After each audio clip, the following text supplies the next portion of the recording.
और दोस्तों स्वागत है आप सभी का एजुकेशन 790 चैनल पर। मैं अमन यादव। दोस्तों आज की इस वीडियो में हम लोग महेश बर्नवाल भारत के भूगोल में अध्याय 8 को पढ़ेंगे, जो कि है हमारा अफवाह तंत्र, जिसे इंग्लिश में ड्रेनेज सिस्टम भी कहते हैं। ये चैप्टर जो है एग्जाम की दृष्टि से काफ़ी ज़्यादा महत्वपूर्ण है और ये जो है इससे काफ़ी प्रश्न बनते हैं संघ लोक सेवा आयोग और राज्य लोक सेवा आयोग में। तो इस चैप्टर को जो है ध्यान से पढ़िएगा। और वीडियो शुरू करने से पहले बता दूं कि हमारे चैनल एजुकेशन 790 पर बहुत सारी प्लेलिस्ट अपलोडेड है हिस्ट्री, ज्योग्राफी और पॉलिटी की। जाकर उनको भी देखिए और अच्छा लगे तो उन सभी वीडियोस को जो है लाइक भी करिए और हमारे चैनल को जो है सब्सक्राइब अवश्य करिए। चलिए दोस्तों स्टार्ट करते हैं अपने आज के चैप्टर अपवाद तंत्र को। तो देखिए पहली बात यहाँ पे जो है भारत का जिक्र किया गया है कि भारत को जो है एक नदियों का देश कहा गया है। आप देख सकते हैं मैप में भारत में कितनी सारी नदियां हैं। अगर आप उत्तर से दक्षिण की तरफ जाएंगे तो आपको तमाम नदियां देखने को मिलेंगी। तो इसलिए कहा गया है कि भारत नदियों का देश है और भारत के आर्थिक विकास में भी जो है नदियों का काफी योगदान रहा है। ठीक है, क्योंकि हर जो बड़ी सभ्यता है वो नदियों के किनारे पर ही बसी होती है। इसलिए देखिए नदियां यहाँ आदिकाल से ही मानव के जीविका उत्पादन का साधन रही हैं। जितने भी खेती से संबंधित जितने भी कार्यक्रम होते हैं वो सारे आपके जो है नदियों के बगल में ही होते हैं। ठीक है, चलिए दोस्तों अपने अगले पॉइंट को हम लोग देखते हैं। देखिए भारत में जो है 4000 से भी अधिक छोटी बड़ी नदियां हैं, जिन्हें 23 बृहद एवं 200 लघु स्तरीय नदी द्रोणियों में जो है विभाजित किया जा सकता है। इसके बाद देखिए कि किसी नदी के रेखीय स्वरूप को हम लोग प्रवाह रेखा कहते हैं और कई प्रवाह रेखाओं के योग को ही हम लोग प्रवाह संजाल कहते हैं। ठीक है, याद रखिएगा कि किसी नदी के रेखीय स्वरूप को जो है हम लोग प्रवाह रेखा ड्रेनेज लाइन कहते हैं और कई सारी प्रवाह रेखाओं के योग को हम लोग प्रवाह संजाल कहते हैं। इसके बाद की निश्चित वाहिकाओं के माध्यम से हो रहे जल प्रवाह को अपवाह तथा इन वाहिकाओं के जल को जो है अपवाह तंत्र कहा जाता है। ठीक है, याद रखिएगा कि जो निश्चित वाहिकाएं होती हैं उनसे जो हो रहे हैं जल प्रवाह उनको हम लोग अपवाह कहते हैं और इन वाहिकाओं के जो जाल हो जाते हैं, काफी भारी मात्रा में अगर जल जो है एकत्रित होने लगता है एक नदी के पास, तो उसे जो है हम लोग अपवाह तंत्र कहते हैं, मतलब ड्रेनेज पैटर्न कहा जाता है। देखिए भारत में जो है कई सारी प्रमुख नदियां और उनके बांध जो है इस नक्शे में दिया गया है। भारत के मानचित्र पर देख सकते हैं। इसमें सबसे प्रसिद्ध नदी जो आपकी इंडस नदी है, ठीक है, जिसको सिंधु नदी भी कहा जाता है। उसके बाद आपकी जो गंगा नदी है और उसके बाद आपकी पूर्व में जो है ब्रह्मपुत्र नदी है। तो ये देखिए उत्तर भारत की इन तीन जो क्या कहते हैं बृहत्तम नदी है, इन्हीं की वजह से जो है भारत उत्तर भारत का पूरा मैदान तैयार हुआ है। उसके बाद जो है आपकी दक्षिण में जो नदियां हैं जैसे गोदावरी नदी, नागा और कृष्णा नदी और कावेरी नदी, फिर आपकी दक्कन जो पठार पे जो क्या कहते हैं आपकी जो नदियां हैं जैसे नर्मदा और ताप्ती नदी, तो ये आपके दक्षिण भारत के पूरे मतलब भाग को क्या कहते हैं जीविका उत्पादन क्या कहते हैं साधन प्रदान करती हैं। तो जिस प्रकार से उत्तर में सिंधु, गंगा और ब्रह्मपुत्र हैं, उसी प्रकार से दक्षिण भारत में जैसे ये गोदावरी, नर्मदा, कृष्णा और कावेरी, ये काफ़ी बड़ी नदियां हैं। जैसे यहाँ पे महानदी नदी बताना भूल गया था, ये भी उसी नदी में शामिल है। तो आप लोग मैप में देख सकते हैं पूरे क्या कहते हैं, मैं दिखा दे रहा हूँ आपको क्योंकि इसमें पढ़ने लायक मैं मतलब मेरे बताने लायक कुछ नहीं है। आप लोग इसमें याद रख सकते हैं कि कौन सी नदी किस जगह से जैसे होके गुजरती है, आप इसको मैप में जो है देख सकते हैं। ठीक है, उन पे कौन से बांध बने उनको भी। हम चलिए अगले पॉइंट को हम लोग यहाँ पढ़ते हैं। देखिए यहाँ पे अपवाह तंत्र के बारे में दिया गया है कि अपवाह तंत्र से तात्पर्य किसी क्षेत्र की जल प्रवाह प्रणाली से है, अर्थात किसी क्षेत्र के जल को कौन सी नदियां बहाकर ले जाती हैं। ठीक है, जैसे जो कई सारी सहायक नदियां होती हैं तो उन सभी के द्वारा जो लाए गए गाद और तमाम जितनी चीज़ें होती हैं वो किसी मुख्य नदी को दे देती हैं। तो जो मुख्य नदी है जब वो उन सभी के जल को लेके जाती है तो एक तरह से वही जो है पूरा का पूरा अपवाह तंत्र कहलाता है। देखिए किसी क्षेत्र का जो अपवाह तंत्र होता है वो वहाँ की भूवैज्ञानिक समयावधिक चट्टानों की प्रकृति और संरचना पर निर्भर करता है, वहाँ की स्थलाकृति पर, ढाल, बहते जल की मात्रा एवं बहाव की अवधि पर भी यह निर्भर करता है। ठीक है, तो वहाँ के जो भौगोलिक संरचना होती है उसके आधार पर उसके पूरे अपवाह तंत्र का जो है उस क्षेत्र के अपवाह तंत्र का पूरा क्या कहते हैं उसी पे निर्भर करता है। इसके बाद देखिए कि एक नदी तंत्र, ठीक है, सहायक नदियों के साथ द्वारा अपवाहित क्षेत्र को हम लोग अपवाह द्रोणी ड्रेनेज बेसिन कहते हैं। मतलब कि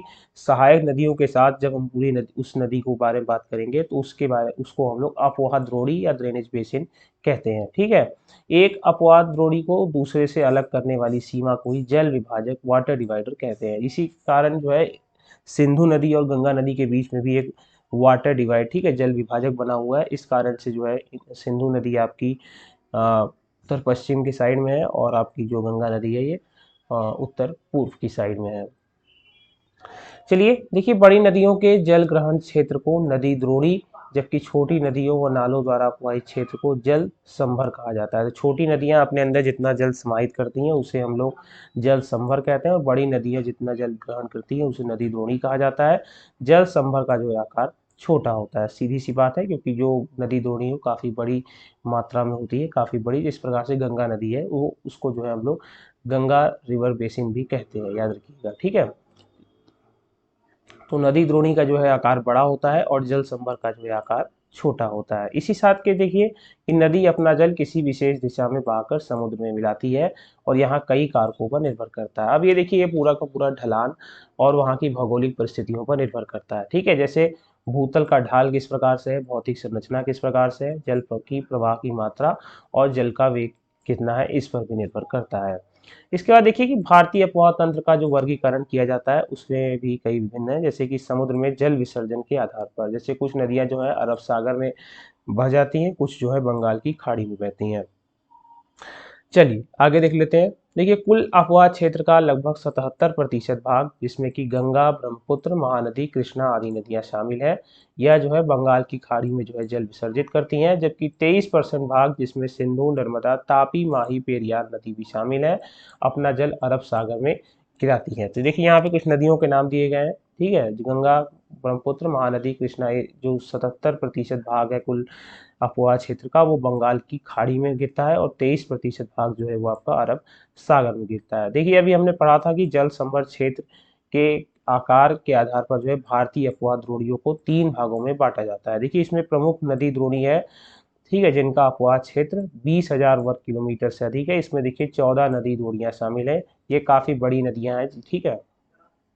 तो इसमें आपका सबसे पहला नाम गंगा, ब्रह्मपुत्र, कृष्णा, तापी, नर्मदा, माही, पेन्नार, साबरमती, बराक आदि शामिल है, ठीक है। तो इन सभी के जो है अपवाह क्षेत्र करीब 20,000 वर्ग किलोमीटर है, काफी बड़ी मात्रा में ये पूरे जल को जो है लेकर जाती हैं। इसके बाद देखिए मध्यम नदी द्रोणी, जिनका अपवाह क्षेत्र करीब 2,000 से 20,000 के बीच में है, और इसमें जो है 44 नदी द्रोणियां हैं, जिसमें कालिंदी, पेरियार, मेघना शामिल है। इसके बाद देखिए लघु नदी द्रोणी, जिनका अपवाह क्षेत्र 2,000 वर्ग किलोमीटर से कम है, और इसे न्यून वर्षा के क्षेत्रों में बहने वाली बहुत सी नदियां शामिल है। कई बार ये जब वर्षा उस जगह पर नहीं होती तो कई बार ये सूखने के कगार पर भी पहुंच जाती है। चलिए आगे देख लेते हैं। चलिए दोस्तों आगे देख लेते हैं। इसके बाद देखिए सिंधु, सतलज, गंगा व ब्रह्मपुत्र जैसी अनेक नदियों का उद्गम जो है आपका कहाँ से है, इनका स्रोत हिमालय पर्वत से है, और इसीलिए ये जो है कभी भी परमानेंट नदी है, जो बहती रहती, कभी सूखती नहीं है। अब देखिए अपवाह की प्रवृत्ति भी होती है, इसके बारे में भी पढ़ लेते हैं। कई तरह के पैटर्न जो है बना करते हैं, जिनके कारण जो है उनके आधार पर ये नदियां बहती हैं। इसमें देखिए सबसे पहला है पूर्ववर्ती अथवा प्रत्यानुवर्ती प्रवाह, जिसे द एंटीसीडेंट और इनकंसिक्वेंट ड्रेनेज भी कहा जाता है इंग्लिश में। तो ये वे नदियां हैं जो हिमालय पर्वत के बनने से पहले बहती थीं, और जिनकी धाराओं की दिशा पूर्ववर्तों में महाखंड बनाकर दक्षिण की ओर होती थी, और पूर्ववर्ती नदियां यह कहलाती थी, ठीक है। इसके बाद देखिए अगला है अनुवर्ती नदियां, जिन्हें कंसीक्वेंट रिवर्स भी कहा जाता है। ये वे नदियां हैं जो सामान्य ढाल की दिशा में बहती हैं, इन्हें जो है अनुवर्ती नदियां कहलाती हैं। तो देखिए पारादीपी भारत की अधिकतर नदियां जो है अनुवर्ती नदियां ही कहलाती हैं, जो कि मतलब उनके ढाल जो है आपके बंगाल की खाड़ी की तरफ है, इसलिए वो उसी तरफ जो है बहती हैं, इसलिए इन्हें क्या कहा जाता है, अनुवर्ती नदियां कहा जाता है। इसके बाद देखिए परवर्ती नदियां, सब्सिक्वेंट रिवर्स, जैसे चंबल, सिंधु, बेतवा, सोन आदि नदियां जो है गंगा और यमुना में जाकर समकोण पर मिलती हैं, मतलब 90 डिग्री का कोण बनाती हैं। गंगा अपवाह तंत्र के परवर्ती अपवाह का एक उदाहरण है। किसका उदाहरण है, परवर्ती का ही, ये क्या कहते हैं, परवर्ती अपवाह का एक उदाहरण है। इसके बाद देखिए ध्रुमकृतिक अपवाह, डेंड्रेटिक ड्रेनेज, तो यह वह अपवाह जो शाखाओं में फैला होता है, जो द्विविभाजित हो और वृक्ष के समान प्रतीत हो, उसे धूमाकृतिक अपवाह कहते हैं। जैसे एक वृक्ष की शाखाएं होती हैं, उसी प्रकार से जो है धूमाकृतिक अपवाह में भी एक शाखाओं की तरह नदियां मिलती जाती हैं एक मेन नदी से, और फिर वो मेन नदी जाके उन सभी के पानी को किसी बड़े सागर में जाके गिरा देती है। फिर देखिए जालीनुमा अपवाह, जिसे ट्रेलिस ड्रेनेज कहा जाता है। इंग्लिश वाले वर्ड्स भी आप लोग याद रखिएगा, काफी इंपॉर्टेंट रहेगा इंग्लिश में वो मतलब पेपर देने में, ठीक है। देखिए कि यह एक आयताकार प्रतिरूप होता है, जहां संरचनात्मक नियंत्रण के दो सेट समकोण पर जो है पाए जाते हैं। इसके बाद देखिए कंटकीय प्रतिरूप जिसे बार पैटर्न कहा जाता है अपवाह का एक ऐसा प्रतिरूप जहां मुख्य नदी के साथ सहायक नदियों के संगम में एक असंगत सम्मिलन जो है नजर आता है। इसके बाद देखिए आयताकार अपवाह जिसे रेक्टेंगुलर ड्रेनेज कहा जाता है। तो यह वह अपवाह प्रतिरूप जिसकी विशेषता सहायक नदियों एवं मुख्य नदी के बीच समकोणीय घुमाव एवं समकोणीय सम्मिलन के रूप में है। इसके बाद देखिए प्रतिरूप जिसे रेडियल पैटर्न कहा जाता है, जैसे बीच में कोई ऊंची जगह है वहां से जैसे जब नदियां नीचे की तरफ आती हैं तो ऐसे फैलते हुए रूप में जो है नीचे गिरती हैं। तो इस अपवाह प्रतिरूप में जो है किसी केंद्रीय स्थान से नदियां का बहिर्गमन होता है जो एक पहिए के अरो के अनुरूप होता है। इसके बाद देखिए नौवां है वलयाकार प्रतिरूप जिसे एनुलर पैटर्न कहा जाता है। इस प्रकार के अपवाह प्रतिरूप में परवर्ती नदियां अनुवर्ती नदियों से जुड़ने से पहले वक्र अथवा चापाकार मार्ग से होकर गुजरती हैं और यह आंशिक रूप से भूमिगत वृत्ताकार संरचना के अनुकूल का परिणाम है। इसके बाद देखिए 10वां समानांतर प्रवाह जिसे क्या कहते हैं पैरेलल ड्रेनेज भी कहा जाता है। तो यह वह अपवाह प्रतिरूप है जिसमें नदियां लगभग एक दूसरे के समानांतर बहती हैं, इन्हें जो है समानांतर अपवाह भी कहा जाता है। इसके बाद देखिए अब विन्यस्त अपवाह जिसे क्या कहते हैं डीरेंज्ड ड्रेनेज कहते हैं। यह किसी क्षेत्र की अपवाह की विशेषता का एक असममित रूप है। यह संभवतः हिमन हिमदीय निक्षेपों से जो है उत्पन्न अनियमितताओं के कारण यह होता है। इसमें जो है आपको मुख्यतः इन 11 को नहीं पढ़ना है, इसमें जो मुख्यतः आपको पढ़ना है जैसे ये एक जो डेंड्रेटिक वाला है इसको पढ़ना है, एक ये ट्रेलिस जो है इसको आयताकार को पढ़ना है, और अनुवर्ती और परवर्ती नदियों के बारे में पढ़ना है, और एक ये पूर्ववर्ती नदियों के बारे में, और यहाँ पर एक जो है ये रेडियल पैटर्न।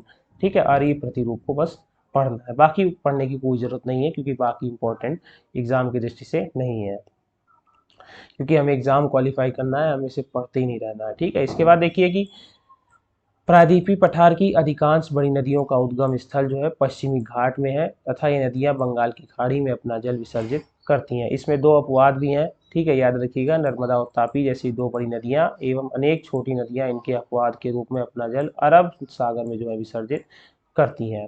देखिए भारत में जो है अपवाह तंत्र अब जो है हम लोग फिर से पढ़ेंगे। अब इनका किस प्रकार से क्या कहते हैं विभाजन किया गया है उसको हम पढ़ेंगे। देखिए भारत के अपवाह तंत्र का नियंत्रण मुख्यतः भौगोलिक स्वरूप के द्वारा जो है किया जाता है। देखिए भारतीय नदियों का विभाजन जो है उद्गम और प्रकृति के आधार पर भी होता है। इस प्रकार से जो है हिमालयी या उत्तरी भारत का अपवाह तंत्र, जो तीन बड़ी नदियां हैं सिंधु, गंगा और ब्रह्मपुत्र, उनका उद्गम जो है हिमालय से होता है, और दूसरा दक्षिण में जो है प्रायद्वीपीय या दक्षिणी भारत का अपवाह तंत्र। सबसे पहले हम लोग हिमालयी अपवाह तंत्र के बारे में पढ़ेंगे। देखिए यहाँ पे एक और पॉइंट दिया गया है कि यद्यपि इस विभाजन योजना में चंबल, बेतवा, सोन आदि नदियों का वर्गीकरण में समस्या उत्पन्न होती है, क्योंकि उत्पत्ति व आयु में ये हिमालय से निकलने वाली नदियों से भी पुरानी है, फिर भी यह अपवाह तंत्र के वर्गीकरण का सर्वमान्य आधार है। हाँ, सबसे ज्यादा क्या कहते हैं इन्हीं के आधारों पर नदियों के बारे में हम पढ़ते आ रहे हैं, और इन नदियों को जो है एक तरह से सहायक नदी मानकर गंगा नदी में जो है जोड़ दिया जाता है। चलिए अब जो है हम लोग अपना टॉपिक मेन जो शुरू करने वाले हैं हिमालयी अपवाह तंत्र के बारे में। तो देखिए सबसे पहला है कि उत्तर भारत के अपवाह तंत्र में जो है हिमालय का बहुत बड़ा योगदान रहा है। उत्तर भारत की नदियों का उद्गम हिमालय और उसके आसपास के क्षेत्र से होता है, और ये नदियां दक्षिण भारत की नदियों से भी भिन्न है क्योंकि ये तीव्र गति से अपनी घाटियों का गहरा कर रही है। कौन सी नदियां? जो उत्तर भारत की नदियां हैं। इसके बाद देखिए कि उत्तरी भारत की नदियां अपरदन से प्राप्त मिट्टी को बहाकर ले जाती हैं तथा मैदानी भागों में जल प्रवाह की गति मंद पड़ने पर मैदानों और समुद्रों में वहां जमा कर देती हैं, और इन्हीं नदियों द्वारा जो है लाई गई मिट्टी से उत्तर भारत के विशाल मैदान का निर्माण हुआ है जो काफी उर्वर है। ठीक है, काफी ज्यादा भारी मात्रा में यहाँ पर जो फसल भी उगती है, चावल काफी भारी मात्रा में यहाँ उगाया जाता है। इस क्षेत्र की नदियां जो है 12 मासी होती हैं जिन्हें इंग्लिश में पेरिनियल कहा जाता है। ये 12 महीने रहती हैं, इनमें पानी कभी कम नहीं पड़ता। गर्मियों में कभी कभार थोड़ा सा इनकी मात्रा कम हो जाती है, लेकिन साल भर पानी जो है इसमें इतनी मात्रा में रहता है कि उत्तर भारत के लोगों के लिए जो है संपन्न है, क्योंकि ये वर्षण एवं बर्फ पिघलने दोनों क्रियाओं से जो है जल प्राप्त करती हैं, और ये नदियां गहरे महाखड्डों जिन्हें गॉर्जेस से गुजरती हैं, और हिमालय के उत्थान के साथ साथ होने वाली अपरदन क्रिया द्वारा ये निर्मित है। अब देखिए इन्हीं महाखड्डों के अतिरिक्त ये नदियां अपने पर्वतीय मार्ग में कई प्रकार की घाटियां, ठीक है, वी प्रकार की घाटियां क्षिप्रिकाएं जलप्रपात भी बनाती हैं। जब ये मैदान में प्रवेश करती हैं तब निक्षेपणात्मक स्थलाकृतियों जैसे समतल घाटियां, गोखुर झीलें, बाढ़कृत मैदान, गुम्फित वाहिकाएं एवं नदी के मुहाने पर डेल्टा का निर्माण भी करती हैं। इन चीज़ों का जिक्र हम लोग वर्ल्ड ज्योग्राफी में करेंगे, ठीक है, उनमें काफ़ी अच्छी दृष्टि से यहाँ पढ़ेंगे। यहाँ हमें केवल जो है नदियों के स्वरूप को पढ़ना है। इसके बाद देखिए कि हिमालय क्षेत्र में इन नदियों का मार्ग जो है काफ़ी टेढ़ा मेढ़ा होता है, परंतु मैदानी भागों में इनका जो आकार है, मतलब जो क्षेत्र होता है, वो सर्पाकार मार्ग में बहने की प्रवृत्ति पाई जाती है और ये नदियां जो है अपना मार्ग जो है अक्सर बदलती रहती हैं।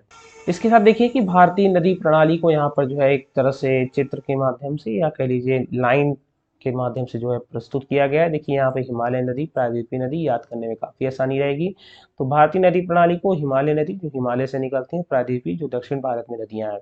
देखिए हिमालय नदियों में आपका सिंधु नदी तंत्र, गंगा नदी तंत्र और ब्रह्मपुत्र नदी तंत्र, इनके बारे में एक एक करके हम पढ़ेंगे। और प्रायद्वीप में जो है आपकी पश्चिमी घाट से जो उद्गम हुई है और सह्याद्री या विंध्य श्रेणी में जो है उत्पन्न हुई है, और दो नदियां हैं, ठीक है। तो पश्चिमी घाट से जो आपकी उत्पन्न है कृष्णा, गोदावरी, कावेरी, पेन्नार नदी, ये चार नदियां आपकी पश्चिमी घाट से उदय हुई हैं। सह्याद्री और विंध्य श्रेणी में जो उद्गम हुई है वो महानदी, नर्मदा और तापी नदी है। चलिए हम लोग हिमालय नदी, हिमालय अपवाह तंत्र को पढ़ रहे थे, इसमें अगले पॉइंट को पढ़ लेते हैं। देखिए कोसी नदी, जिसे जो है बिहार का शोक भी के नाम से जाना जाता है, वेरी इंपॉर्टेंट क्वेश्चन, याद रखिएगा कि सौरव ऑफ बिहार या कह लीजिए बिहार का शोक किस नदी को कहा जाता है, तो ये कोसी नदी है। क्यों कहा जाता है? क्योंकि यह मार्ग जो है अपना बदलती रहती है। देखिए यहाँ लिखा भी है कि अपना मार्ग बदलने के लिए कुख्यात रही है। इसके बाद देखिए हिमालय से निकलने वाली कुछ नदियां हिमालय के उत्थान से पहले भी विद्यमान थी, मतलब हिमालय का जब उत्थान हुआ उससे पहले भी कुछ नदियां जो है बहा करती थी। जैसे कि हिमालय की पर्वत श्रेणियां ऊपर उठती गई, ये नदियां अपनी घाटियों को गहरी करती चली गई और परिणाम स्वरूप इन नदियों ने जो है हिमालय की श्रेणियों में बहुत गहरी घाटियां या महाखड्ड जो है बना दी है। इसी इसी प्रकार देखिए कि बुंजी, जो कि जम्मू कश्मीर के पास सिंधु नदी का महाखड्ड 5200 मीटर जो है गहरा है, और सतलज और ब्रह्मपुत्र नदियों ने भी ऐसे ही अत्यंत गहरे महाखड्ड जो है बनाए हुए हैं, क्योंकि ये जो है हिमालय के उत्थान से पहले थी। तो जैसे जैसे हिमालय की ऊंचाई बढ़ती गई, इन्होंने जो है और गहरे जो है महाखड्ड बनाने शुरू कर दिए। इसके बाद देखिए कि हिमालय पर्वतीय अपवाह तंत्र की जो है किस प्रकार से उत्पत्ति हुई है, इसके बारे में भी कुछ जानकारी देख लेते हैं। देखिए भूवैज्ञानिक मानते हैं कि मायोसीन कल्प, ये एक तरह से क्या कहते हैं, एक ईरा को बांटने की, एक मतलब समय को विभाजन करने का क्या कहते हैं एक तरीका है। हमने वर्ल्ड ज्योग्राफी में पढ़ा रखा है, आप जाके उसको देख सकते हैं, ठीक है। मायोसीन कल्प में जो है लगभग 2.4 करोड़ से 50 लाख वर्ष पहले जो है एक विशाल नदी थी, जिसे शिवालिक या इंडो ब्रह्मा नदी जो है कहा गया है। यह नदी हिमालय के संपूर्ण अनुदैर्ध्य विस्तार के साथ असम से पंजाब तक बहती थी तथा अंत में निचले पंजाब के पास सिंधु की खाड़ी में अपना जल विसर्जित करती थी। तो पूरा क्या कहते हैं असम से लेकर पंजाब तक एक नदी बड़ी सी बहती थी, ठीक है, और वो जो अपना नल है वो पंजाब के पास सिंधु की खाड़ी में जो है जल विसर्जित कर देती थी। लेकिन शिवालिक पहाड़ियों की असाधारण निरंतरता, इनका सरोवरी उद्गम एवं जलोढ़ निक्षेप से बना होना, जिसमें रेत, मृतिका, चिकनी मिट्टी, गुलाशम व कांग्लोमेरेट शामिल है, इस धारणा की जो है पुष्टि भी करता है। तो इसके जो है सपोर्ट में जो क्या कहते हैं कुछ और चीज़ें पाई गई हैं, क्या कहते हैं ये जो इंडो ब्रह्मा नदी है कि ये मौजूद थी कि नहीं, तो उसके यहाँ पे क्या कहते हैं पुष्टि के बारे में यहाँ पे बात की गई है। देखिए इंडो ब्रह्मा नदी के जो है 3 मुख्य अपवाह तंत्र थे। पहला है पश्चिम में सिंधु और इसकी 5 सहायक नदियाँ, दूसरा मध्य में गंगा और हिमालय से निकलने वाली इसकी सहायक नदियाँ, और पूर्व में ब्रह्मपुत्र का भाग व हिमालय से निकलने वाली सहायक नदियाँ। तो जो किसी जमाने में एक इंडो ब्रह्मा नदी जो असम से लेकर पंजाब के सिंधु की खाड़ी तक जो है बहा करती थी, उससे जो है आज के समय में 3 गंगा नदी सॉरी मतलब अपवाह तंत्र का जो उदय हुआ है, जिसमें कि सिंधु और उसकी 5 सहायक नदियां हैं, गंगा और हिमालय से निकलने वाली उसकी सहायक नदियां, और ब्रह्मपुत्र, ठीक है, का भाग और हिमालय से निकलने वाली इसकी सहायक नदियां हैं। इसके बाद देखिए कि जो इंडो ब्रह्मा नदी थी, तो इस विशाल नदी का उपयुक्त विभाजन संभवतः प्लिस्टोसीन काल में हिमालय के पश्चिमी भाग में व पोटबार पठार के उत्थान के कारण हुआ। अब याद रखिएगा जो पोटबार पठार है, ये एक तरह से जो है जल विभाजक का भी काम करता है, ठीक है। तो यह क्षेत्र सिंधु व गंगा अपवाह तंत्रों के मध्य जल विभाजक का बन गया, क्योंकि आप देख सकते होंगे कि आपने कभी सोचा होगा कि नहीं, वह मुझे नहीं मालूम, कि जैसे सिंधु नदी जो आपकी बह रही है, ये आपकी सिर्फ उत्तर पश्चिम की तरफ ही बह रही है और गंगा नदी इस तरफ बह रही है। ऐसा क्यों नहीं होता कि सिंधु नदी का जो जल है वो गंगा नदी में आके मिल जाए और गंगा नदी का जल जो है वो सिंधु नदी में मिल के आ जाए? ऐसा कभी नहीं होता है, क्योंकि इनके बीच में एक क्या कहते हैं जल विभाजक बना हुआ है, जो कि इधर की नदियों को क्या कहते हैं, बंगाल की खाड़ी में, और उधर की नदियों को जो है ये अरब सागर में जो है विसर्जित कर देता है। तो इस प्रकार से जो है ये जल विभाजक का काम करता है। तो पोटबार पठार के उत्थान के कारण हुआ, जिसके कारण से जो है हिमा हिमालय से निकलने वाली जो पश्चिमी भाग में जो नदियां थी वो आपकी अरब सागर में गिरी, और जो क्या कहते हैं इधर पूर्व वाली नदियां थी ये आपकी क्या कहते हैं बंगाल की खाड़ी में जाके गिर गई। तो इसलिए कह रहा है कि इस विशाल नदी का उपयुक्त विभाजन जो है संभवतः प्लेस्टोसीन काल में हिमालय के पश्चिमी भाग में व पोटबार पठार के उत्थान के कारण हुआ, और यह क्षेत्र सिंधु व गंगा उपहा के तंत्र के मध्य में जो है जल विभाजक का बन गया। कौन सी नदी की बात हो रही है, याद रखिएगा इंडो ब्रह्मा नदी के बारे में।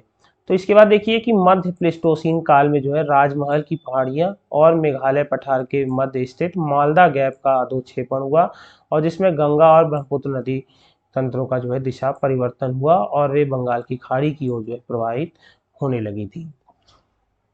इसके बाद देखिए कि हिमालय अपवाह तंत्र का भूगर्भिक इतिहास एक लंबे दौर में विकसित हुआ है, और इसमें जो है मुख्यतः गंगा सिंधु और ब्रह्मपुत्र नदियां की जो है द्रोणियां शामिल है। अब ये अब हमने ऊपर पढ़ा कि इस प्रकार से गंगा और सिंधु नदी तंत्र जो है विकसित हुआ, और उसके बाद जो है गंगा और ब्रह्मपुत्र नदी जो है विभाजित की गई थी।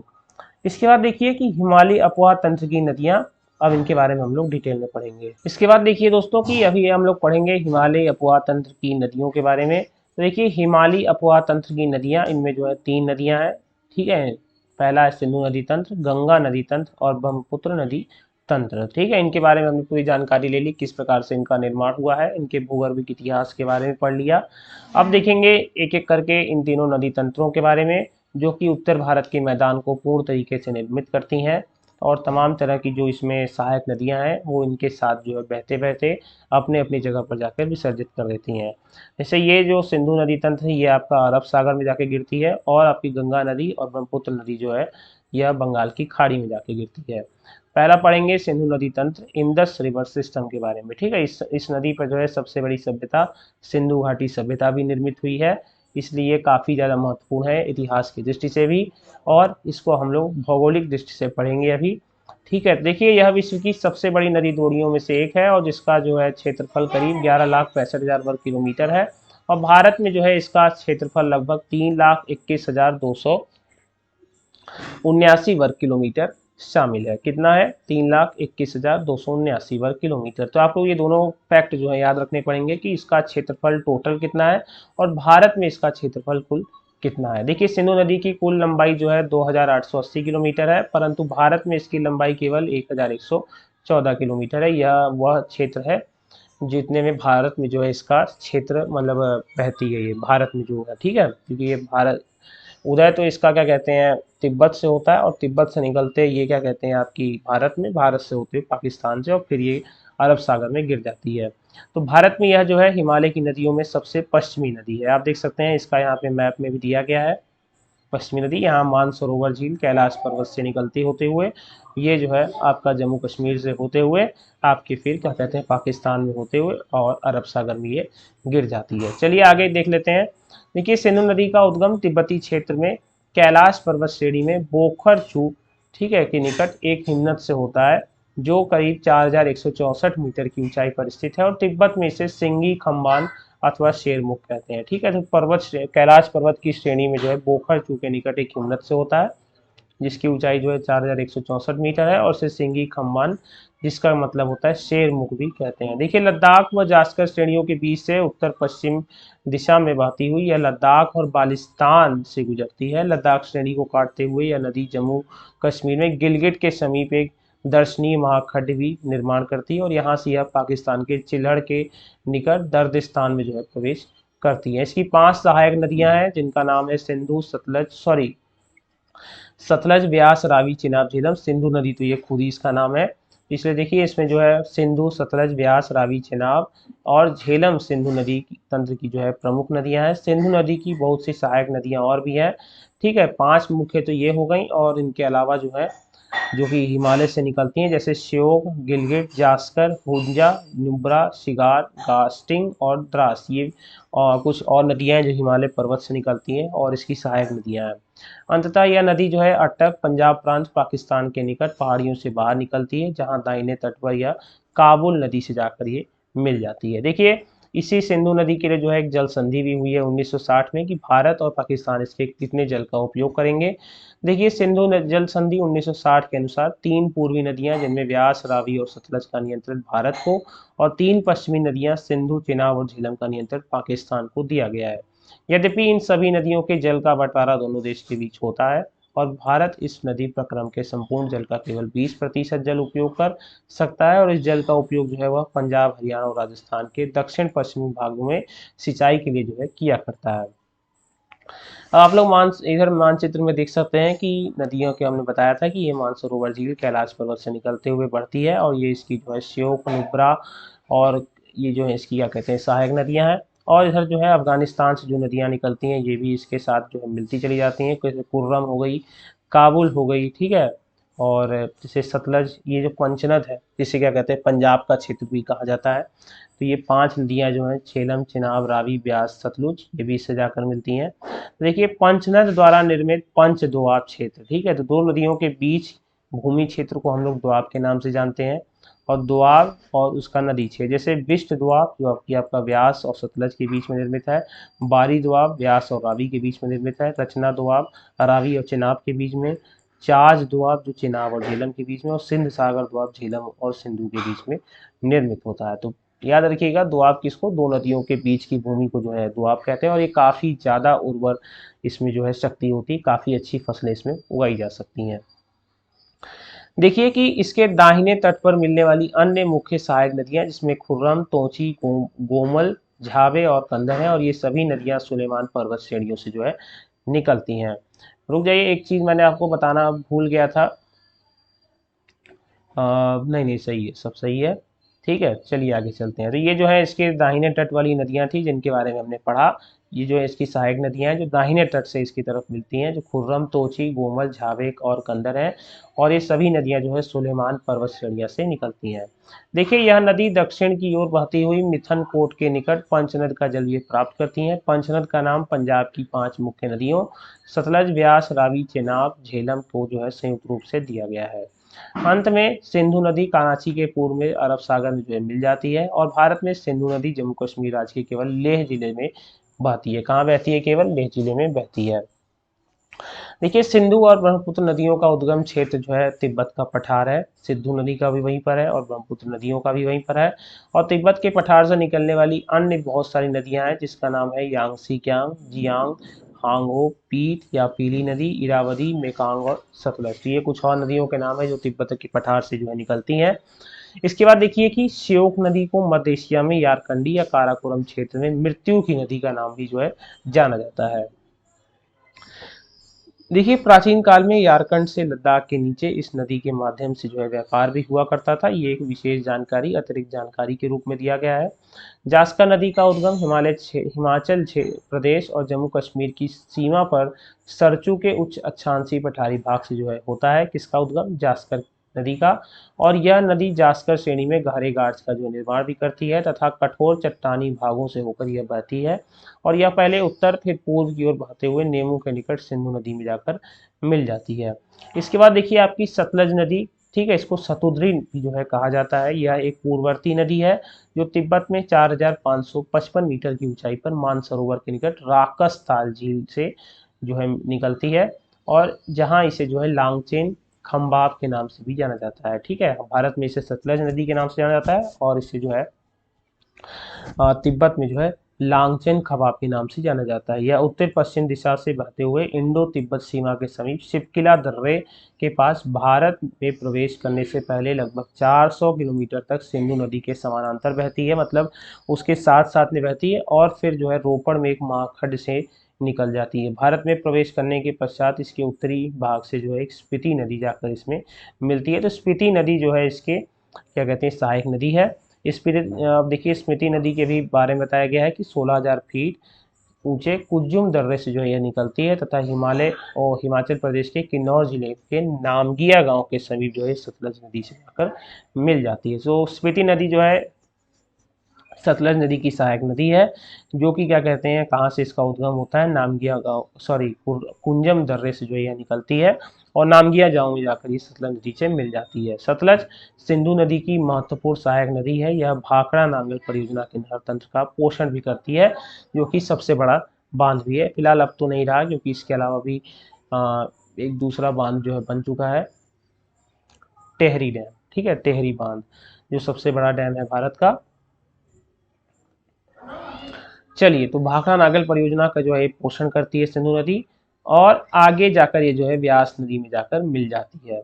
इसके बाद देखिए कि यह हिमालय की श्रेणियां, जो श्रेणियों को काटकर महाखंड का भी जो है निर्माण भी करती है। इसके बाद देखिए लुधियाना पंजाब इसी नदी के पुराने किनारे पर जो है स्थित है, परंतु वर्तमान समय में सतलुज नदी लुधियाना से जो है करीब 13 किलोमीटर उत्तर से होकर प्रभावित हो रही है। तो इसमें जो है पुराने किनारे पर जो है पहले बसा हुआ था लुधियाना का क्षेत्र जो पंजाब में है, लेकिन अभी ये नदी जो है उससे 13 किलोमीटर दूर बह रही है। देखिए आगे हम पढ़ेंगे व्यास, जिसे विपाशा नदी भी कहा जाता है, और यह सिंधु की एक अन्य महत्वपूर्ण सहायक नदी है, जो समुद्र तल से लगभग 4000 मीटर की ऊंचाई पर रोहतांग दर्रे के निकट व्यास कुंड से जो है निकलती है। यह नदी कुल्लू घाटी से गुजरती है और धौलाधार श्रेणी में कांती और लारगी में जो है माखड का निर्माण करती है। इसी के साथ यह पंजाब के मैदान में प्रवेश भी करती है, जहां हरिके के पास सतलुज नदी से जो है जाकर यह मिल जाती है। इसके बाद देखिए रावी, जिसका पूरा नाम परोशनी या इरावती नदी है, काफी बड़े बड़े युद्ध भी हुए हैं परोशनी नदी के किनारे। तो यह सिंधु नदी की एक अन्य महत्वपूर्ण सहायक नदी है, जो हिमाचल प्रदेश की कुल्लू पहाड़ियों में स्थित रोहतांग दर्रे के पश्चिम से निकलती है और चंबा घाटी से होकर यह जो है बहती है। पाकिस्तान में प्रवेश करने से पहले यह सराय सिंधु के निकट चेनाब नदी से मिलने से पहले यह जो है नदी पीर पंजाल के दक्षिण पूर्वी व धौलाधार के बीच से जो है यह प्रवाहित होती है। इसके बाद देखिए चेनाब, जिसे अस्किनी कहा गया था पुराने समय में, आज इसका नाम चेनाब है। तो यह सिंधु की सबसे बड़ी सहायक नदी है। याद रखिएगा, सबसे बड़ी सहायक नदी कौन सी, चेनाब है, जो चंद्रा और भागा नामक दो सरिताओं के मिलने से बनती है। यह सरिताएं हिमाचल प्रदेश में केलांग के निकट तांडी में आपस में जाकर मिलती हैं, इसलिए चंद्रभागा के नाम से भी जाना जाता है। पाकिस्तान में प्रवेश करने से पहले भारत में इस नदी का बहाव क्षेत्र करीब 1180 किलोमीटर का है।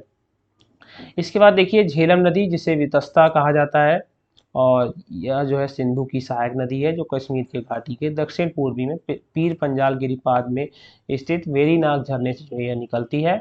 और पाकिस्तान में प्रवेश करने से पहले यह नदी श्रीनगर और वूलर झील से बहते हुए एक तंग व गहरे माखड्ड से होकर गुजरती है। पाकिस्तान में झांग के निकट यह चेनाब नदी से जाकर मिल जाती है, और किशनगंगा झेलम की एक प्रमुख सहायक नदी है, जो जम्मू कश्मीर राज्य में जो है प्रवाहित होती है। तो इस प्रकार से हमने जो है सिंधु नदी तंत्र और उसकी सहायक नदियों के बारे में पूरी जानकारी प्राप्त की, हमने उसके बारे में पढ़ा।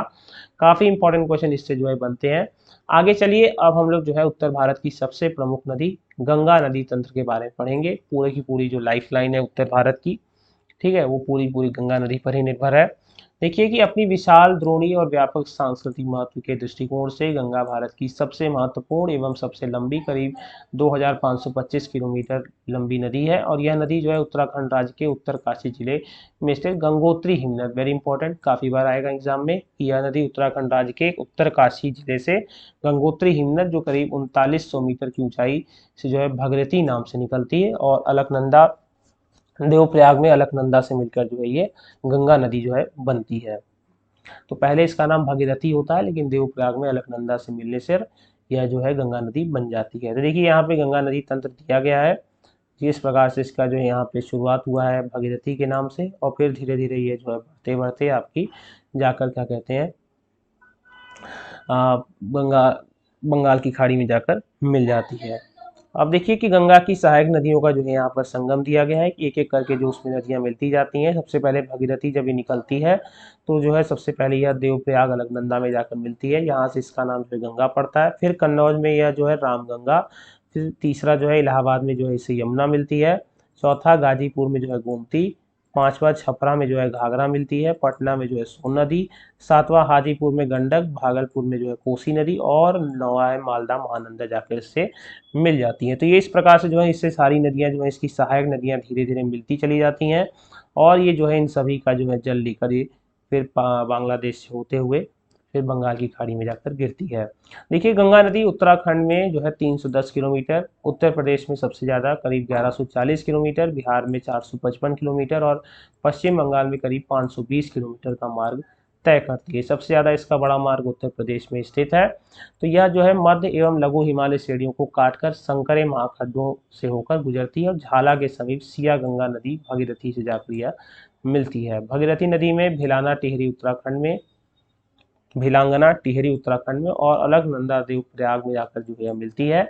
और भागीरथी और अलकनंदा का संयुक्त रूप ही जो है गंगा आपका कहलाता है। वेरी इंपॉर्टेंट क्वेश्चन कि इन दोनों का संयुक्त रूप ही जो है इसको गंगा कहते हैं, बाकी निकलती है भागीरथी के नाम से है। तो देखिए कि गंगा द्रोणी केवल भारत में लगभग जो है ये 8.6 लाख वर्ग किलोमीटर क्षेत्र में जो है फैली हुई है और ये भारत का सबसे बड़ा हुआ तंत्र है। गंगा नदी जो है हरिद्वार के निकट मैदान में प्रवेश करती है। तो हरिद्वार से पहले यह पहाड़ी भागों को जो है कवर करती है और उसके बाद से जो है हरिद्वार के बाद से यह मैदान में जो है प्रवेश करती है और यहाँ से पहले की दक्षिण की ओर, फिर दक्षिण पूर्व की ओर, फिर पूर्व की ओर बहती है और अंत में यह दक्षिण मुखी होकर दो जल वरित गांव में जाकर बट जाती है, जिसमें एक भागीरथी और दूसरा हुगली नदी है। ठीक है। देवप्रयाग में भागीरथी अलकनंदा नदी का स्रोत बद्रीनाथ के ऊपर सतोपंथ हिमनद और सतोपंथ ताल में है और ये अलकनंदा, धौली और विष्णुगंगा धाराओं से मिलकर बनती है, जो जोशीमठ या जो है विष्णुप्रयाग में मिलती है। अलकनंदा की एक अन्य सहायक नदियां पिंडार है, जो इससे कर्णप्रयाग में जाकर मिलती है, जबकि मंदाकिनी और काली गंगा जो है इसे रुद्रप्रयाग में मिलती हैं। धीरे धीरे जितनी नदियां हैं ये मिलती चली जाती हैं और कई तरह की जो है प्रयाग का जो है निर्माण भी करती हैं। याद रखिएगा जो इलाहाबाद का प्रयागराज है वो इन सबसे भिन्न है, वो इसमें उसकी गिनती नहीं होती है। फिर देखिए कि झारखंड की सीमा पर स्थित राजमहल की पहाड़ी के उत्तर की ओर प्रभावित होती हुई पश्चिम बंगाल में खड़क्का नामक स्थान पर यह बांग्लादेश में प्रवेश करती है, इसलिए वहां पर इसका नाम पद्मा के नाम से भी जो है जाना जाता है। गंगा की मुख्य धारा पद्मा में ब्रह्मपुत्र नदी आकर मिल जाती है और अंतिम चरण में गंगा ब्रह्मपुत्र समुद्र में विलीन होने से पहले मेघना के नाम से जानी जाती हैं। ठीक है। गंगा एवं ब्रह्मपुत्र नदियों के द्वारा बनाए गए डेल्टा को ही जो दुनिया का सबसे बड़ा निर्मित डेल्टा है सुंदरबन डेल्टा के नाम से जाना जाता है और यह डेल्टा हुगली और मेघना नदियों की निर्मित से जो है बना हुआ है। देखिए सुंदरबन डेल्टा का नाम वहां पाए जाने वाले सुंदरी नामक पादप से लिया गया है, जो विश्व का सबसे बड़ा एवं तेजी से वृद्धि करने वाला डेल्टा है और यहाँ जो है रॉयल बंगाल टाइगर काफी ज्यादा मात्रा में पाए जाते हैं और यह लगभग 9630 किलोमीटर वर्ग में जो है फैला हुआ है और यहाँ जो है जल के लवण की मात्रा लगभग 70% है। तो इसलिए सुंदरबन को जो है 1954 में नेशनल पार्क भी जो है घोषित किया गया था। इसके बाद देखिए कि सुंदरबन डेल्टा भारत और बांग्लादेश की स्थित विश्व का सबसे बड़ा नदी डेल्टा है। इसका निर्माण गंगा, ब्रह्मपुत्र और मेघना नदियों द्वारा किया गया मतलब हुआ है। इस डेल्टा का लगभग 2/3 भाग बांग्लादेश में और शेष भाग जो है भारत में स्थित है।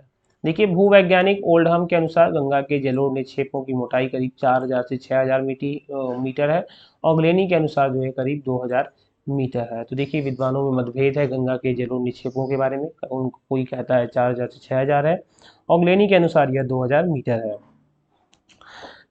अब देखिए कि ऊपर हमने पढ़ रहे थे कि कौन कौन सी नदियां जो है इससे जाकर मिलती हैं। तो देखिए उत्तराखंड से जब ये उत्तराखंड हिमालय से निकलती है, गंगोत्री ग्लेशियर के गोमुख से निकलती है जहां पर इसका नाम भागीरथी, और अलकनंदा में जाकर जब देवप्रयाग में जाकर मिलती है अलकनंदा से, तब जाकर इसका नाम क्या पड़ जाता है, गंगा नदी पड़ जाता है। देखिए अलकनंदा जो है जब धौली गंगा से मिलता है तो इसे विष्णु प्रयाग, पिंडार से जब मिलता है कर्ण प्रयाग और मंदाकिनी से नंद प्रयाग, ठीक है, मंदाकिनी से मिले तो फिर रुद्रप्रयाग। तो ये जितनी नदियां हैं ये आपकी अलकनंदा से मिलती चली जाती हैं और जो है कई पंच प्रयाग आपने सुना होगा उसका निर्माण भी ये करती हैं।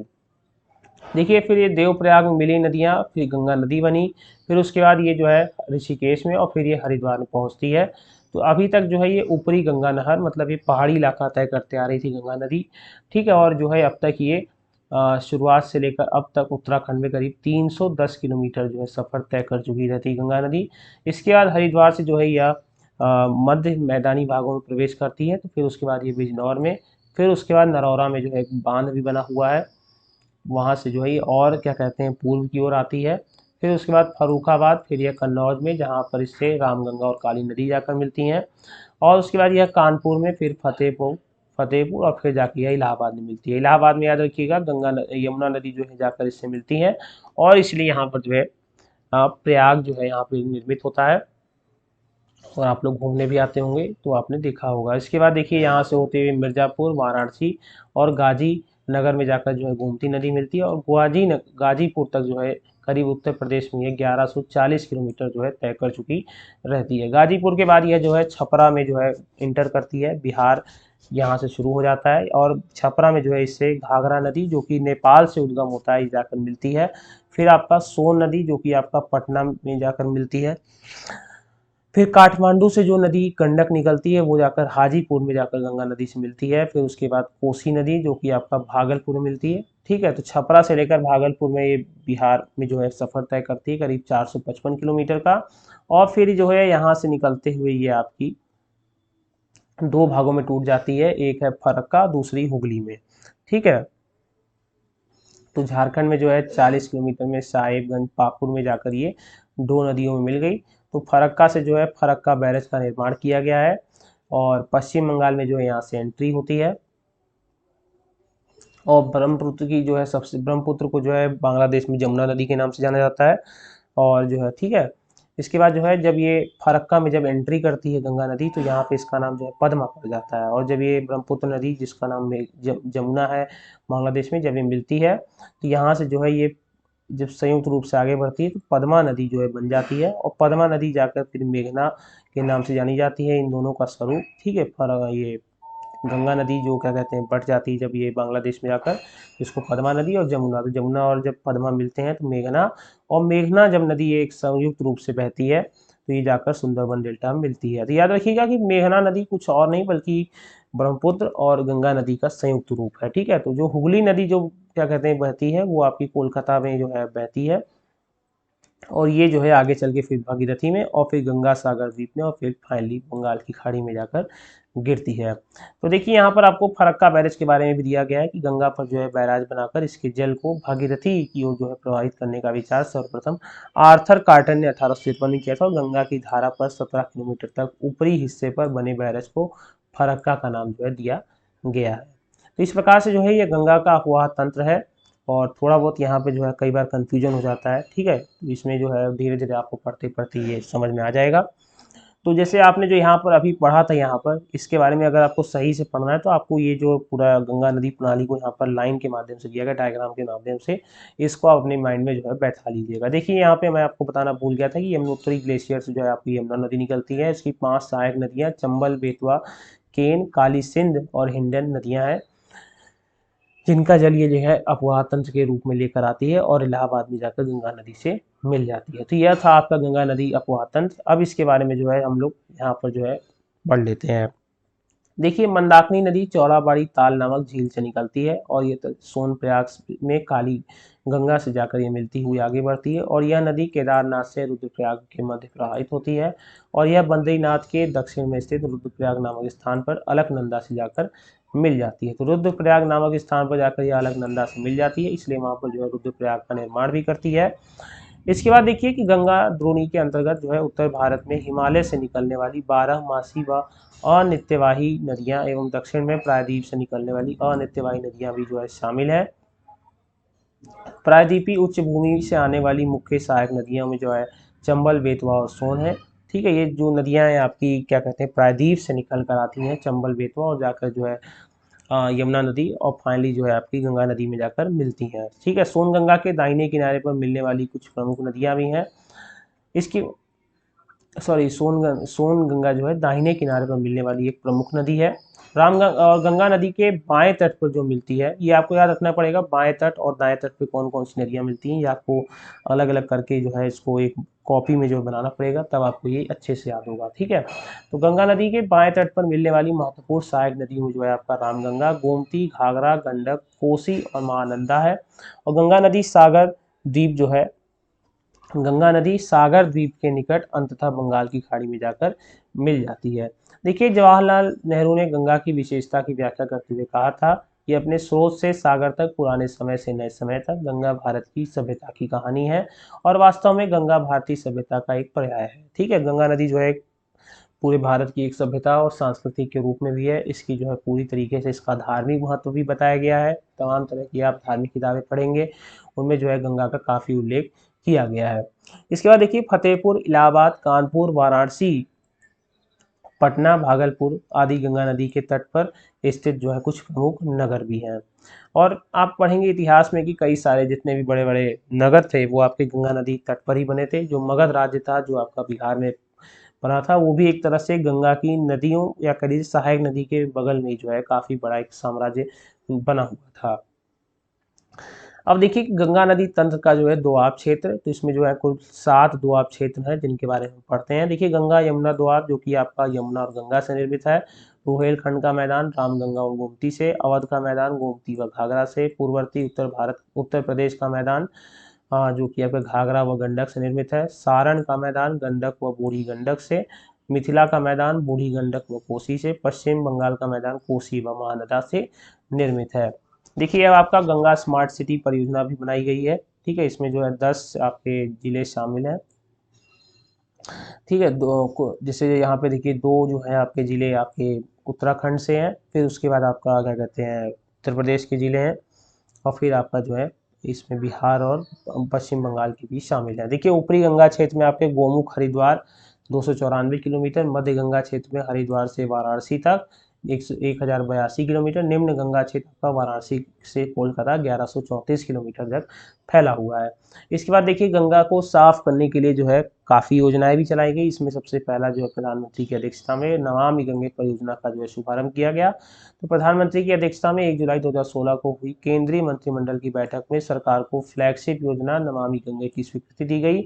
इस योजना के अंतर्गत गंगा नदी को समग्र रूप से संरक्षित और स्वच्छ करने के जो है विशेष कदम उठाए गए और कहा गया कि 2020 तक जो है 20,000 करोड़ व्यय किए जाएंगे इसे साफ करने के लिए। गंगा को स्वच्छ करने के लिए पिछले 30 वर्ष में सरकार द्वारा व्यय की राशि जो है 4 गुना अधिक कर दी गई और गंगा नदी की साफ सफाई को कार्यान्वित करने में जो है गंगा नदी के प्रदूषण को समाप्त करने और गंगा नदी को जो है पुनः जीवित करने के लिए नमामि गंगे नामक एक एकीकृत गंगा संरक्षण मिशन का शुभारंभ किया गया। और यह जो है 100% केंद्रीय हिस्सेदारी के साथ जो है किया गया था। मतलब राज्य सरकारों से इसका कोई क्या कहते हैं बंटवारा नहीं हुआ है, पूरा का पूरा जो है ये केंद्रीय मिशन है। और भारत सरकार जो है वर्ष 1985 से चल रहे गंगा एक्शन प्लान, ठीक है, गैप, आपने काफ़ी बार पढ़ा होगा एनसीईआरटी किताबों में, गैप, उसी का नाम जो है एक तरह से बदल कर क्या कहते हैं नमामि गंगे परियोजना कर दिया गया है। ठीक है, इसके अंतर्गत जो है 4,000 रुपये जो है व्यय कर चुकी है सरकार और अब जो है इसके बारे में 20,000 करोड़ की बात की जा रही है। देखिए गंगा वृक्षारोपण अभियान की गंगा के किनारे जो है वृक्ष लगाए जाएंगे जिससे कि उसकी जल की मात्रा जो है कम ना हो।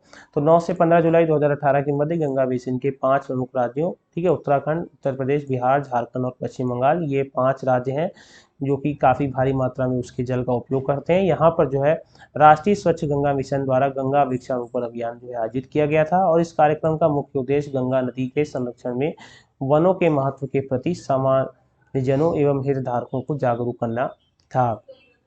फिर देखिए 20 मार्च 2017 को उत्तराखंड उच्च न्यायालय ने जो है एक महत्वपूर्ण फैसले में गंगा और यमुना नदी को कानून के मद्देनजर रखते हुए जीवित व्यक्ति का जो है रूप माना है। तो जीवित व्यक्ति के जितने भी अधिकार हैं, फंडामेंटल राइट्स हैं, वो एक तरह से गंगा और यमुना नदी को भी जो है मिले हुए हैं, तो जिन्हें भारत के अन्य जीवित व्यक्तियों की तरह जो है समान अधिकार और दायित्व प्राप्त होंगे। इसलिए इनके अगर इस अधिकार के रूप में देखा जाए तो हम इन्हें गंदा भी नहीं कर सकते। इसके बाद देखिए कि गंगा नदी स्मार्ट सिटी क्या चीज़ है इसके बारे में पढ़ते हैं। देखिए गंगा की सफाई सुनिश्चित करने के लिए गंगा व उसकी सहायक प्रमुख नदियों के किनारे बसे शहरों को गंगा स्मार्ट सिटी के रूप में जो है विकसित किया जाएगा। पहले चरण में 10 शहर जो है विकसित किए जाएंगे और इस काम को जो है हाइब्रिड एनयूटी आधारित मॉडल पर सार्वजनिक निजी भागीदारी के अंतर्गत जो है किया जाएगा। इसके बाद इस मिशन की शुरुआत लगभग 13 अगस्त 2016 को एक साथ सभी 10 शहरों में की गई और गंगा स्मार्ट सिटी का अर्थ इन शहरों का समग्र विकास करना है जिससे इन शहरों द्वारा किसी भी तरह का गंगा प्रदूषित न की जाए। देश की सबसे बड़ी कंपनियों के अलावा कई विदेशी कंपनियों ने हाइब्रिड एनयूडी मॉडल पर जो है काम करने में जो है रुचि दिखाई है। तो गंगा स्मार्ट सिटी जो कि गंगा के किनारे बसे हुए 10 शहर हैं उनको विकसित किया जाएगा। वहाँ पर जो है काफ़ी हद तक इस तरीके से विकास किया जाएगा कि जो है गंगा नदी को साफ करने की जो है काम भी उसी शहरों से किया जा सके। तो इसमें कई तरह की हिस्सेदारी की गई है। विदेशी जो है हाइब्रिड एन्युटी मॉडल के साथ जो काम करने में रुचि दिखाई है। अब देखिए हाइब्रिड एन्युटी मॉडल क्या है उसके बारे में भी हम लोग पढ़ लेते हैं। गंगा कार्य योजना की सफलता के बाद अब नमामि गंगे की सफलता के लिए हाइब्रिड एन्युटी मॉडल को अपनाने का निर्णय लिया गया और इस मॉडल में काम करने वाली एजेंसी को 20 वर्ष के लिए धन दिया जाएगा। पहले चरण में 40% की जो है राशि दी जाएगी, बाद में काम के साथ उसे बची हुई राशि दी जाएगी और जितनी भी राशि बचेगी उस पर बैंक दर से ब्याज भी दिया जाएगा।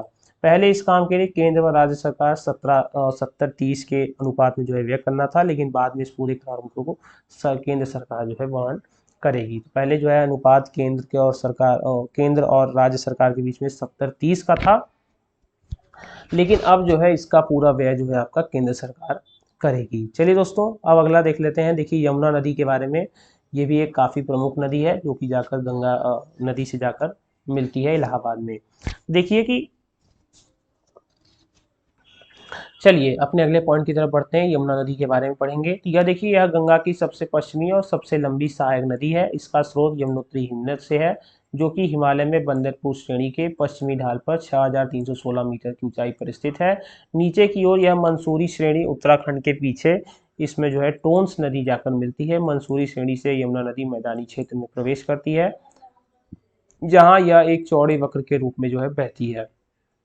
हरियाणा तथा उत्तर प्रदेश के बीच सीमा बनाते हुए यह नदी दिल्ली, मथुरा और आगरा से होकर ये गुजरती है।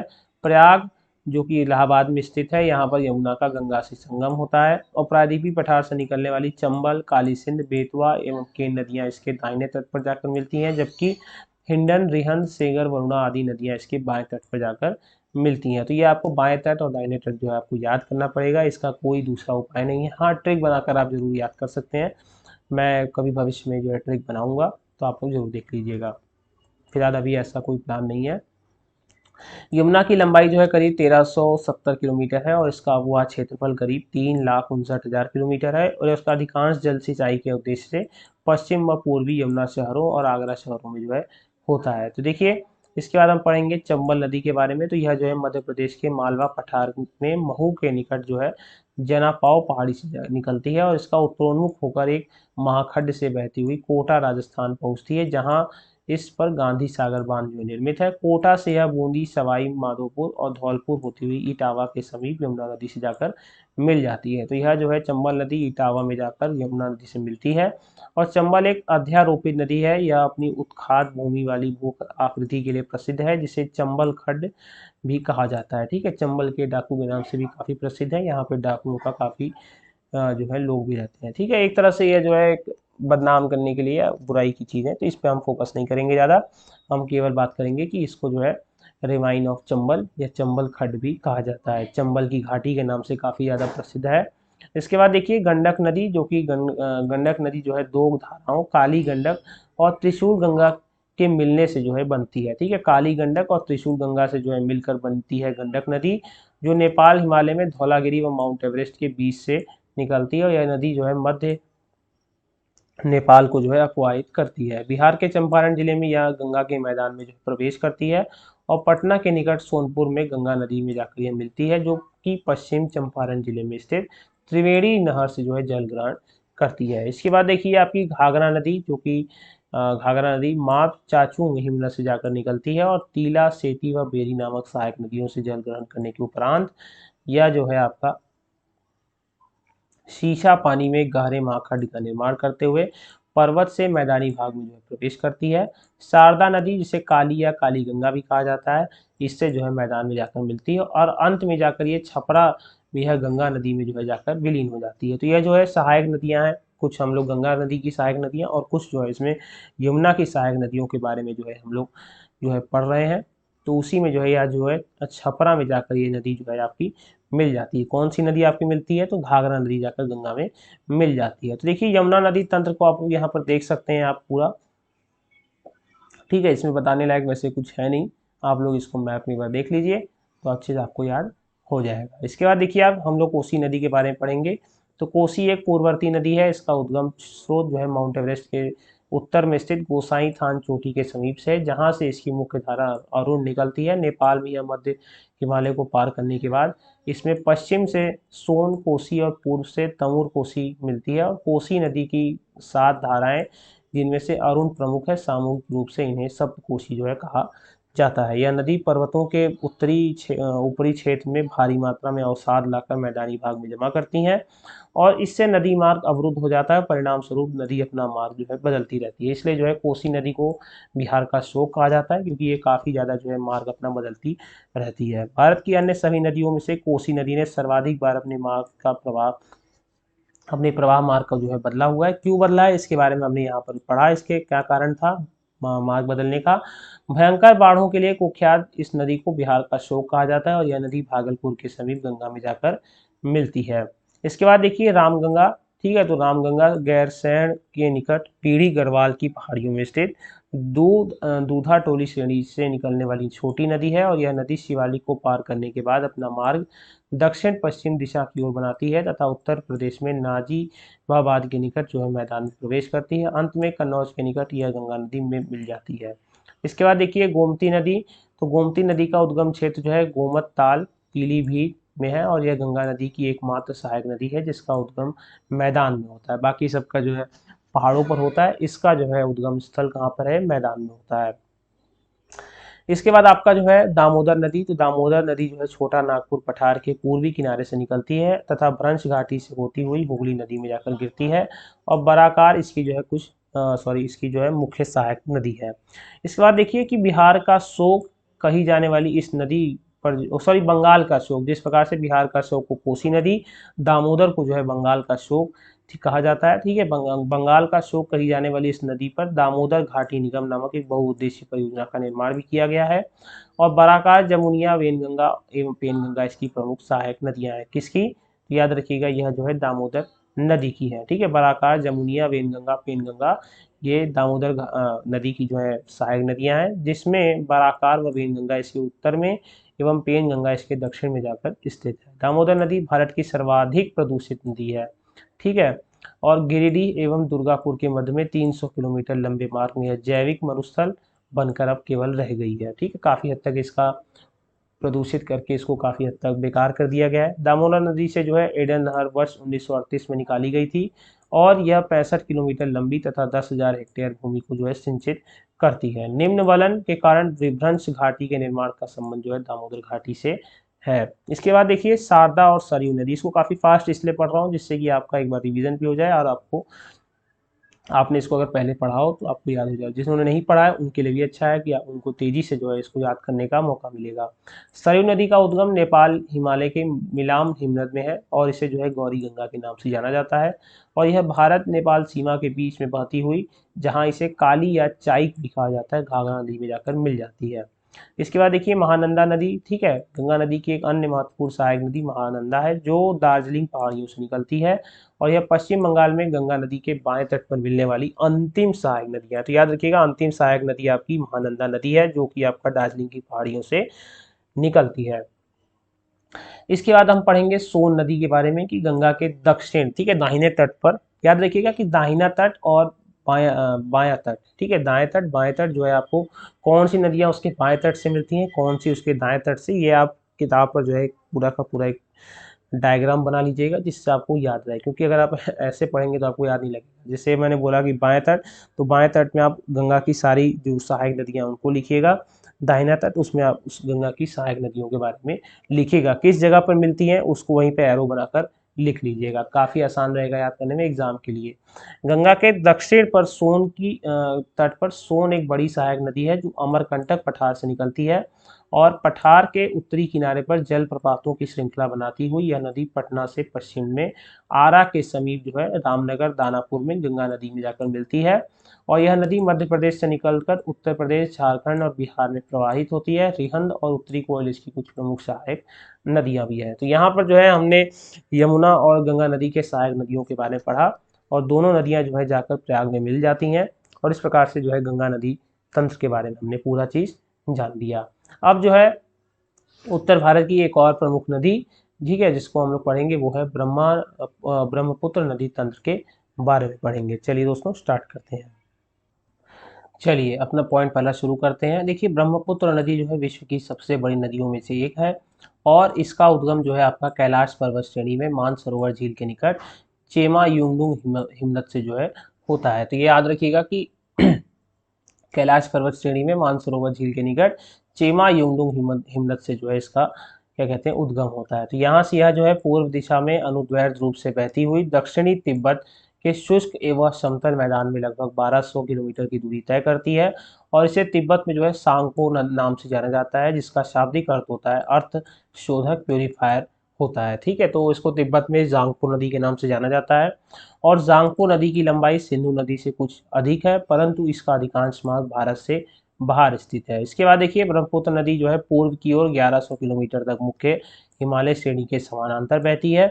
इसके बाद यह जो है दक्षिण की ओर तीव्र मोड़ बनाते हुए मध्य भारत में नामचा पर्वत से जो है टर्न लेती है और ठीक है के निकट एक गहरी कंदरा या महाखंड का निर्माण करती है और यहाँ से एक प्रबुद्ध एवं तेज बहाव वाली नदी के रूप में निकलती है, जहाँ यह दिहांग कहलाती है। दिहांग। इसके बाद देखिए अरुणाचल प्रदेश में सादिया कस्बे के पश्चिम में यह नदी भारत में प्रवेश करती है और दक्षिण पश्चिम दिशा में बहते हुए इसके बाएं तट पर इसकी प्रमुख सहायक नदियां दिबांग या सियांग, जो मतलब दिबांग और सियांग कह लीजिए, दो नाम है, मतलब एक ही नदी के दो नाम हैं और लोहित जो है जाकर इससे मिलती हैं। तो याद रखिएगा बाएं तट पर जो है इसकी दो सहायक नदियां दिबांग और लोहित हैं तथा इसके बाद यह नदी असम में ब्रह्मपुत्र के नाम से जानी जाती है। आगे यह पश्चिम की ओर जो है 750 किलोमीटर असम घाटी में बहती है, उसके पश्चात बांग्लादेश में यह जाकर गिरती है। बांग्लादेश में प्रवेश करने के पश्चात यह दक्षिण दिशा में जो है प्रवाहित होती है। बांग्लादेश में तिस्ता नदी ब्रह्मपुत्र के दाहिने किनारे पर जो है मिलती है, जहां इनका संयुक्त अपवाह जमुना कहलाता है। ठीक है, क्या कहलाता है? जमुना कहलाता है। और अंत में जो है यह नदी पद्मा नदी जो है गंगा के साथ मिलकर सुंदरबन डेल्टा का निर्माण करते हुए बंगाल की खाड़ी में जाकर गिरती है। देखिए ब्रह्मपुत्र की उत्तरी सहायक नदियों में आपका सुबनसिरी, कामक, धनसिरी, मानस, जिया, बरेली तथा तिस्ता है, जबकि दक्षिण सहायक नदियों में इसके बूढ़ी दियांग, धनसिरी जो कि दक्षिण में और दिहांग तथा कंपिली नदियां हैं। अब इन नदियों के बारे में हम लोग एक एक करके जो है पढ़ेंगे। ये देख सकते हैं आप लोग ब्रह्मपुत्र नदी तंत्र जो कि आपका चेमा युंगडुंग हिमनद से निकलता है और जो है लास्ट में बंगाल की खाड़ी में जाकर गिर जाती है। तो ये तमाम इसकी जो है सहायक नदियां हैं जो इससे धीरे धीरे जाकर मिलती रहती हैं और सबका जल लेकर ही जो है बाद में बंगाल की खाड़ी में जाकर गिर जाती है। देखिए ब्रह्मपुत्र नदी जो है बाढ़, मार्ग परिवर्तन एवं तटीय अपरदन के लिए जानी जाती है। ऐसा इसलिए है क्योंकि इसकी अधिकतर सहायक नदियां बड़ी हैं और इनके जल ग्रहण क्षेत्रों में भारी वर्षा के कारण अवसाद बहकर इसमें आ जाते हैं। इस नदी के मार्ग में बड़े बड़े द्वीप भी पाए जाते हैं। माजली जो कि सबसे बड़ा जो है विश्व का सबसे बड़ा नदी द्वीप भी है। याद रखिएगा मोस्ट इंपॉर्टेंट क्वेश्चन, माजुली जो कि विश्व का सबसे बड़ा नदी द्वीप है और इस नदी में जो है जल का आयतन सर्वाधिक होता है और यह बाढ़ से अत्यधिक प्रभावित भी है। देखिए दिबांग और लोहित अरुणाचल प्रदेश में, तिस्ता सिक्किम व पश्चिम बंगाल में और मेघना बांग्लादेश में उत्तर पूर्वी दिशा में जो है बहने वाली भारतीय नदियां हैं, ब्रह्मपुत्र नदी से जाके जो है मिलती हैं। ठीक है, लोहित नदी जो कि पूर्वी तिब्बत की जयालछू पर्वत श्रेणी से जो है निकलती है और अरुणाचल प्रदेश और असम में यह बहती है। सुबनसिरी एक पूर्ववर्ती नदी है जिसका उद्गम क्षेत्र तिब्बत में है और यह नदी असम, अरुणाचल प्रदेश और तिब्बत क्षेत्र में जो है यह बहती है। देखिए ब्रह्मपुत्र प्रवाह की जो है निगरानी भी की गई थी। सितंबर 2016 में चीन ने जल परियोजना के अंतर्गत ब्रह्मपुत्र नदी जो है बनाने की शुरुआत की थी। ऐसी मतलब बात चली थी और इस एक सहायक नदी का प्रवाह रोकने की घोषणा की, जिसके बाद केंद्र सरकार ब्रह्मपुत्र के पानी का उपयोग करने वाले राज्यों की सरकारों के साथ मिलकर इस नदी में जल प्रवाह की जो है गहन निगरानी कर रही है ताकि भारतीय राज्यों के निवासियों की हितों की रक्षा की जा सके। इसके बाद देखिए संकोश नदी, ठीक है, संकोश रिवर जो कि उत्तरी भूटान से जो है इसका उद्गम होता है और यह जो है असम और पश्चिम बंगाल के बीच में सीमा बनाती है और असम बांग्लादेश सीमा के निकट ब्रह्मपुत्र नदी में जाकर यह मिल जाती है। तिस्ता नदी यह ब्रह्मपुत्र के दाहिने तट की प्रमुख नदी है जो तिब्बत की नीतामू झील से निकलती है तथा रंगपुर जो कि आपका बांग्लादेश में जाकर यह ब्रह्मपुत्र से मिल जाती है और यह दार्जिलिंग की पहाड़ियों में एक तीव्र नदी प्रवाह के साथ एक विशाल गाज का निर्माण भी करती है। इसमें जो है रंगित, रांगपो, शिवोक, रोंगजा, रे जैसी हिमालय सहायक नदियां एवं लिस गिस सालदंगा जैसी मैदानी सहायक नदियां आकर मिलती है। इसके तट पर जलपाईगुड़ी शहर भी जो है स्थित है। याद रखिएगा ये तमाम चीज़ें जो है सहायक नदियाँ और जो ये प्रमुख नदियों की जो सहायक नदियाँ ये आपको एक ही दिन में याद नहीं होगी, आपको ये वीडियो जो है 5 से 6 बार देखना होगा, नोट्स को जो है बनाना होगा, तब जाके आपको ये याद होगा। जब सिस्टमेटिक वाइज में जब आप उसके नोट्स बनाएंगे अलग अलग करके हर नदियों के सहायक नदियों और उनके उद्गम स्थल कहाँ पर मिलती हैं, जब इनको बनाएंगे तब जाकर जो ये आपको याद होगी। ठीक है, इसके बाद देखिए 1787 में आई आकस्मिक बाढ़ में जो है इस नदी ने अपना मार्ग बदल लिया था और इससे पहले यह गंगा नदी के साथ जो है संगम करती थी। कौन सी नदी की बात हो रही है, तो याद रखिएगा यह जो है तीस्ता नदी की बात हो रही है। इसके बाद देखिए रंगीत नदी सिक्किम में अवस्थित इस नदी में जो है बड़ी संख्या में छिप्रिकाएं हैं और यह नदी पूरे विश्व में जल क्रीड़ा हेतु प्रसिद्ध है। इसमें कछार कैंपिंग हेतु उपयुक्त है। इसके बाद देखिए मानस नदी तिब्बत से निकलने वाली है एक पूर्ववर्ती नदी है जो बृहत हिमालय में एक महाखंड का निर्माण करते हुए भारत में प्रवेश करती है। लघु हिमालय में इसके प्रवेश के पश्चात अनेक नदियां इसमें जाकर मिलती हैं तथा इसके बाद यह नदी मैदानी क्षेत्र में प्रवेश कर ब्रह्मपुत्र से जाकर मिल जाती है। इसके बाद देखिए सुबनसिरी नदी, तो यह जो है ब्रह्मपुत्र की जो एक बड़ी सहायक नदी है और ये हिमालय क्षेत्र में इस नदी का मार्ग लंबा है। पर्वतों से निकलने के बाद ऊपरी असम मैदान में जो है 160 किलोमीटर की दूरी तय करने के पश्चात यह लखीमपुर में जो है ब्रह्मपुत्र नदी से जाकर मिल जाती है। इसके बाद देखिए धनसिरी नदी, तो यह जो है नागालैंड में स्थित लैसांग पर्वत चोटी से जाकर निकलती है। कौन सी, तो लैसांग पर्वत चोटी से आपकी धनसिरी नदी निकलती है और यह नागालैंड के दीमापुर व असम के गोलाघाट जिले में 352 किलोमीटर की दूरी तय करने के पश्चात ब्रह्मपुत्र नदी से जाकर मिल जाती है। फिर आपका बराक नदी, यह नदी जो है नागालैंड में माउंट जापो से निकलकर मणिपुर में दक्षिण की ओर बहती हुई कैंची मोड़ का निर्माण करती है और इसी नदी बेसिन में जो है मासिन राम एवं चेरापूंजी स्थित है जो विश्व की सर्वाधिक वर्षा वाले क्षेत्र हैं। फिर देखिए बांग्लादेश में इसे सूरमा नदी भी कहा जाता है, बराक नदी को ही, और बराक नदी ढाका के दक्षिण में पद्मा से मिलती है तथा इनकी संयुक्त धारा जो है क्या कहलाती है, मेघना कहलाती है। इसके बाद देखिए कालादान नदी, तो यह जो है नदी मणिपुर के दक्षिणी भाग को अपवाहित करती है जहां यह जो है दक्षिण की ओर बहती हुई बंगाल की खाड़ी में जाकर गिरती है। इसके बाद देखिए सूरमा नदी, तो यह मणिपुर के उत्तर में स्थित पर्वत श्रेणी के दक्षिण ढालों से निकलती है और इसका ऊपरी भाग बराक नदी कहलाता है और 1900 किलोमीटर की लंबाई प्रभावित होने के पश्चात यह पद्मा गंगा व ब्रह्मपुत्र की संयुक्त धारा में जो है जाकर मिल जाती है। तो इस प्रकार से जो है आपका ब्रह्मपुत्र नदी का जो तंत्र है ये भी यहीं पर समाप्त होता है और आज हम लोग जो है यहीं पर इसका वो समाप्त करते हैं इस टॉपिक को। कल से जो है हम लोग प्रायद्वीपीय अपवाह तंत्र के बारे में पढ़ेंगे। तो ठीक है, आज जो है काफ़ी बड़ा वीडियो बन चुका है क्योंकि 3 नदियों के तंत्र और उनकी सहायक नदियों को पढ़ने में जो है आप लोग को काफ़ी ज़्यादा समय लग जाएगा। इसके बाद जो है आप लोगों को काफ़ी नोट्स बनाने पड़ेंगे, तो उसके लिए जो है काफ़ी टाइम लगने वाला है। तो इसलिए मैं जो है कल ही आपको प्रायद्वीपीय अपवाह तंत्र बताऊंगा। तो अगर आपको ये वीडियो अगर अच्छी लगी हो तो हमारी वीडियोज़ को जो है लाइक कर दीजिए, चैनल को जरूर से सब्सक्राइब कर दीजिए जिससे कि हमारा मोटिवेशन बना रहे। और तब तक के लिए बने रहिए चैनल के साथ। जय हिंद, जय भारत।